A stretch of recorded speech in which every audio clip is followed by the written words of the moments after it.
अध्याय 4 का है, ठीक है। अध्याय 4 का द्विघात समीकरण का नोट है ये, ठीक है। सारा काम नोटे पर होता है। जिस अध्याय को तुम कंट्रोल करना चाहता है उसका नोट कंट्रोल है तो पूरा तरह से वो अध्याय पूरा पकड़ में आ जाएगा, ठीक। तो अध्याय 4 का नोट जानेंगे। तो पहले द्विघात समीकरण का व्यापक रूप क्या है उसको लिखते हैं। तो द्विघात समीकरण का व्यापक रूप है ax² प्लस bx, ठीक, प्लस c। ये हो गया द्विघात बहुपद। द्विघात बहुपद के दाहिना साइड में जीरो दे दिया, ठीक है, बराबर करके। तो ये हो गया द्विघात समीकरण के व्यापक रूप, ठीक है। क्या हो गया? द्विघात समीकरण के व्यापक रूप। अब यहाँ पे पूछेगा ए क्या है? x² का गुणांक है ना।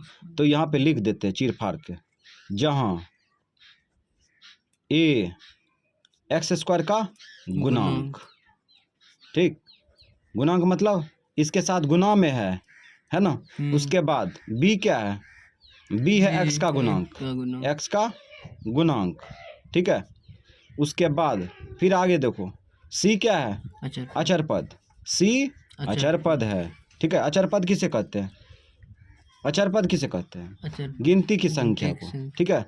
गिनती की संख्या यहाँ पे लिख देते हैं, गिनती हो गया, समझ गए। जो पहाड़ा हम लोग गिनते हैं ना, 2 4 5 6 7, यही सब है।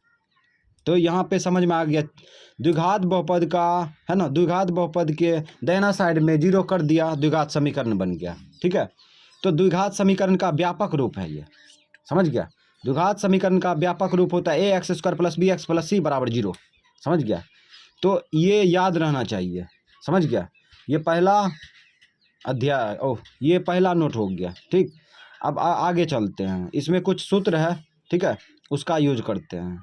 द्विघात सबसे पहले जानते हैं द्विघात समीकरण को सॉल्व करने का कितना तरीका है। द्विघात समीकरण सॉल्व करने का कितना तरीका है इसको जानते हैं।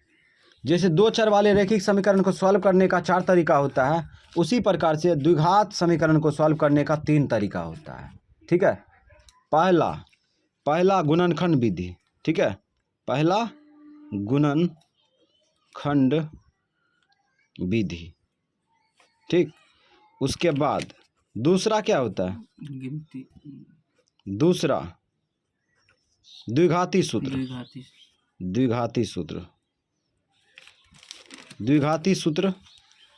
ठीक है। तीसरा होता है वर्ग विधि, पूर्ण वर्ग विधि, ठीक है। तो ये 3 तरीका से हम लोग सॉल्व कर सकते हैं। ये द्विघात बहुपद के शून्य निकाल सकते हैं, ठीक है। यानी कि द्विघात समीकरण बोलेंगे। द्विघात समीकरण को सॉल्व करने का 3 तरीका है, गुणनखंड विधि, द्विघाती सूत्र, पूर्ण वर्ग विधि, समझ गया। तो ये तीनों विधि को याद रखेंगे कैसे बनता है, ठीक है। और ये याद कहाँ पर रखेंगे? जहाँ पे हिसाब समझाएंगे तो गुणनखंड विधि समझना है, ठीक है। द्विघाती सूत्र समझना है, पूर्ण वर्ग विधि ये समझना है, ये समझ गया। तो इसमें पहला है गुणनखंड विधि से कोई सूत्र का इस्तेमाल नहीं किया जाता है, लेकिन द्विघाती सूत्र का इस्तेमाल किया जाता है, ठीक है।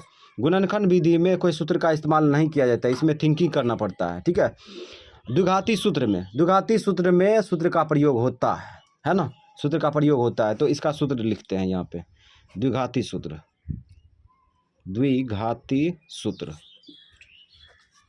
द्विघाती सूत्र क्या है इसको समझते हैं। द्विघाती सूत्र में आता है पहले d बराबर b² माइनस 4ac, ठीक है, 4ac। ये हो गया, इसको कहते हैं विवेचक कहते हैं। क्या कहते हैं? विवेचक या विविक्तर कहते हैं, या विविक्तर कहते हैं, विविक्तर, ठीक है। डी को क्या कहते हैं? विवेचक या विविक्तर कहते हैं, ठीक है। और उसके बाद ये निकाल लिया तो अब लगा देगा डायरेक्ट x बराबर minus b plus minus root d बटा 2a, ठीक। ये सूत्र लगा देगा, ठीक है। तो अगर ये वाला सूत्र लगाना चाहता है तो डी निकालेगा, ठीक है। तो ये हो गया चौथा, ये स्टार मार देते हैं, स्टार मार दिए, ठीक है। दूसरा एक डायरेक्ट इसमें निकल जाएगा, ठीक है। ये द्विघाती सूत्र हो गया, ये भी द्विघातीय सूत्र कहलाता है, ठीक है। इसमें क्या होता है, सिर्फ डी का मान निकाल के इसमें कूट करना होता है। एक होता है बहुत बड़ा नहीं कह सकते हैं, छोटे से रहता है, डी के जगह पर रख देते हैं। एक्स बराबर होता है -b plus minus root, d के जगह पर क्या रखते हैं, b square minus 4ac, b square minus 4ac बट्टा 2a, ठीक। ये बड़का सूत्र है ना। तो ये द्विघाती सूत्र का ही हिस्सा है, समझ गया। तो द्विघात समीकरण को सॉल्व करने का जो तरीका होता है द्विघाती सूत्र ये है ना। तो इसको रखेगा याद, डी बराबर b square minus 4ac, x बराबर -b plus minus root d बटा 2a, और एक बड़का सूत्र याद रखेगा, एक्स बराबर -b plus minus root d बटा डी के जगह पर क्या है, बी स्क्वायर माइनस 4ac बटा 2a, समझ गया। तो ए बी सी के बारे में बता दिए हैं क्या है, और डी के बारे में बता दिए, डी क्या है, विवेचक है, व्युत्कर है। ए बी सी यहाँ पे बताए हैं ना, ये फलना चिल्ला, ये सब है ना। अब यहाँ पे हम लोग आगे समझेंगे, ठीक है, आगे समझेंगे कि ऑब्जेक्टिव कैसे बनेगा इसका, ठीक है, ऑब्जेक्टिव कैसे बनेगा चौथा अध्याय का। अब ऑब्जेक्टिव सॉल्व करेंगे, ठीक है। तो ऑब्जेक्टिव सॉल्व करने का तरीका होना चाहिए, ठीक। तो यहाँ पे हम लोग समझेंगे, यदि डी का मान 0 हो, क्या, डी का मान 0 हो, डी का मान 0 अगर आ गया, ठीक है, तो डी का मान अगर 0 आ गया, अगर डी बराबर बी स्क्वायर माइनस 4ac लगाएंगे ना, डी का मान अगर 0 आया है ना, तब देखो क्या होता है, तब मूलों की प्रकृति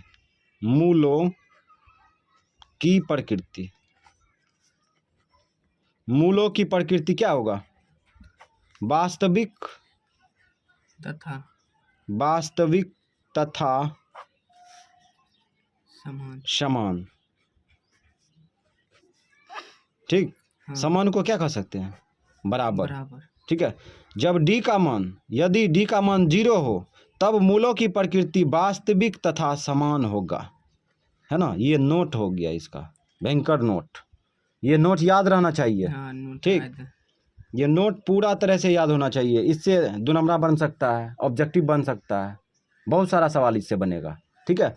यदि डी का मान 0 हो तो मूलों की प्रकृति क्या होगा, वास्तविक तथा समान होगा, वास्तविक तथा समान होगा। ये वास्तविक तथा समान किसको कहते हैं, वास्तविक संख्या को समझता है, वास्तविक संख्या किसे कहते हैं, परिमेय संख्या और अपरिमेय संख्या के समूह को वास्तविक संख्या कहते हैं, ठीक है। अगर एगो मूल आ गया 5 तो दूसरा मूल क्या आएगा, 5 आएगा, समझ गया। तो डी का मान 0 आया तो समझ जाओ कि दोनों मूल x का मान बराबर होगा, ठीक है। द्विघात समीकरण में दोनों का मूल बराबर होगा, समझ गया। अब चलते हैं आगे। अब यहाँ देखो, यदि डी का मान 0 से बड़ा हो, तो 0 से बड़ा कर देंगे, 0 से बड़ा करेंगे तो इधर घूमेगा। देखो पहले इसको समझाते हैं, जैसे 4 है, ये 5 है, क्या बड़ा है, 5 बड़ा है, तो जिधर बड़ा होगा, ठीक है, उधर 2 मुंडी भेज देंगे, ठीक है, नोक भेज देंगे। तो यहाँ डी का मान हम बोल रहे हैं 0 से बड़ा हो, तो नोक किधर जाएगा, डी तरफ जाएगा ना, डी तरफ जाएगा, ठीक है। तो यहाँ पे लिखेंगे, चूंकि यदि डी का मान 0 से बड़ा हो, है ना, 0 से बड़ा हो तो क्या आ सकता है, बोलो तो, डी का मान 5 आ सकता है, एक सब प्लस में आएगा ना, प्लस में आएगा। तो यदि डी का मान 0 से बड़ा हो, तब मूलों की प्रकृति क्या होगा, तब मूलों की प्रकृति बराबर बोलते हैं, प्रकृति वास्तविक तथा असमान मूल होगा, वास्तविक तथा असमान होगा, असमान को भिन्न भी बोलते हैं, याद रखना, समझ गया। असमान को क्या कहते हैं, भिन्न कहते हैं। ये पर्यायवाची शब्द में उसमें आएगा, असमान होगा। अच्छा, ये समान होगा की इस्तेमाल नहीं किए, समान होगा बोल दिए थे लेकिन किए नहीं, होगा, भिन्न हो गया, अंश बट्टा हर नहीं, ठीक है। ये भिन्न दूसरा है ना, भिन्न मतलब अलग, समझ गया। हाँ। तो इस प्रकार से यदि डी का मान 0 से बड़ा हो तब मूलों की प्रकृति वास्तविक तथा असमान होगा। समझ गया। वास्तविक तथा असमान मतलब एगो 4 आया तो एगो 6 आएगा, एगो -5 आया तो 4/3 आया, है ना। इस प्रकार से असमान हुआ। ठीक है, समझ गया। तो ये रहेगा तो ये लगाएंगे, ये रहेगा तो ये लगाएंगे, है ना। हाँ। समझ रहा है। हाँ। चलो इसमें देखते हैं, है ना। ये तो समझ गया। हाँ। वास्तविक मूलों की प्रकृति वास्तविक तथा समान रहेगा। ठीक है, मूलों की प्रकृति वास्तविक तथा समान रहेगा तो डी का मान 0 होगा। ठीक है, और डी का मान 0 होगा तो मूलों की प्रकृति क्या होगा, वास्तविक तथा समान होगा। ये रहेगा तो ये लगाएंगे, ये रहेगा तो ये लगाएंगे। ठीक है, ऐसा करेंगे। और इसमें देखो डी का मान 0 से बड़ा होगा तो मूलों की प्रकृति वास्तविक तथा असमान होगा। ठीक है, अब मूलों की प्रकृति वास्तविक तथा असमान होगा तो डी का मान क्या होगा, 0 से बड़ा होगा, है ना। तो ये रहेगा तो ये लगाएंगे, ये रहेगा तो ये लगाएंगे, 0 ऐसा होना चाहिए। ठीक है, रिवर्स याद रहना चाहिए, आगे और पीछे दोनों। समझ गया। अब अगला स्टार समझते हैं। यदि डी का मान 0 से छोटा हो, ठीक है, 0 से छोटा हो तो 0 से छोटा हो तो इसका मतलब 0 तरफ जाएगा, दुगुनों जाएगा। ठीक है, तो ऐसे लिखेंगे। यदि डी का मान जो है ना 0 से छोटा हो, है ना। डी का मान निकालेंगे तो b² - 4ac आएगा, उसी का मान निकालेंगे, उसी का मान निकालेंगे तो डी का मान 0 से छोटा हो, अन्यथा 0 बड़ा है ना। हाँ। और डी का मान 0 से छोटा होगा तो क्या आ सकता है, सब माइनस में आएगा ना। हाँ। सब माइनस में आएगा, -1 आ सकता है, -5 आ सकता है, -2 फलना चीना कुछ भी आ सकता है, लेकिन सब माइनस में रहेगा। तो इसीलिए कह रहा है यदि डी का मान 0 से छोटा हो तब मूलों की प्रकृति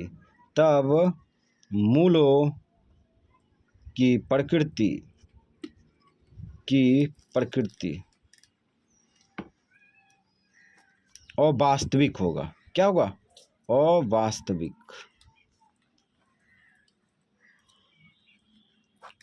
होगा। और वास्तविक के जगह पर कुछ भी हो सकता है, कोई मूल नहीं। ठीक है, वास्तविक नहीं, है ना। इसका पर्यायवाची शब्द अलग अलग रूप से हो सकता है, या कोई मूल नहीं, है ना। इस प्रकार से रहेगा, है ना। तो इस प्रकार से ये मात्र क्या रिलेशन है, 2 4 6 रिलेशन की याद रखेगा। 6 रिलेशन याद रख लिया, ऑब्जेक्टिव स्वाहा, 2 नंबरों स्वाहा। समझ गया। थोड़ा सा एक और जान लेते हैं, उसमें पीछे नहीं बताए थे, पूर्ण वर्ग विधि से बनाएंगे कैसे। पूर्ण वर्ग विधि से बनाने का कुछ सूत्र है ना। उस सूत्र को यहीं पे लिख देते हैं। ठीक है, उस सूत्र में होगा जैसे कि लिखा रहेगा कभी a² - 2ab, ऐसे लिखा रहेगा। ठीक, a² - 2ab में आ गया, है ना। तो यहाँ क्या सूत्र लगाएंगे, a लगाएंगे कि a+ लगाएंगे, a- लगाएंगे, a - b², इसी में ना आएगा, a² - 2ab सूत्र लगाएंगे। ठीक है, तो सूत्र यहाँ पे दाहिना साइड बराबर होना चाहिए। ठीक है, तो a - b को होल स्क्वायर लगा देंगे तो इसमें एक्स्ट्रा क्या आएगा, 2ab एक्स्ट्रा नहीं आएगा। ठीक है, आएगा प्लस b² एक्स्ट्रा आएगा ना, आएगा ना रे। हाँ। a² - 2ab है ना। हाँ। और यहाँ पर लगा दिए a - b होल स्क्वायर, तो a - b होल स्क्वायर में लगा दिए तो एक्स्ट्रा क्या आएगा, b² आएगा, प्लस में एक्स्ट्रा, तो इसको घटा लेंगे। तो ये सूत्र याद रखेगा। ठीक, उसके बाद कभी उसमें आ जाता है a² + 2ab, है ना।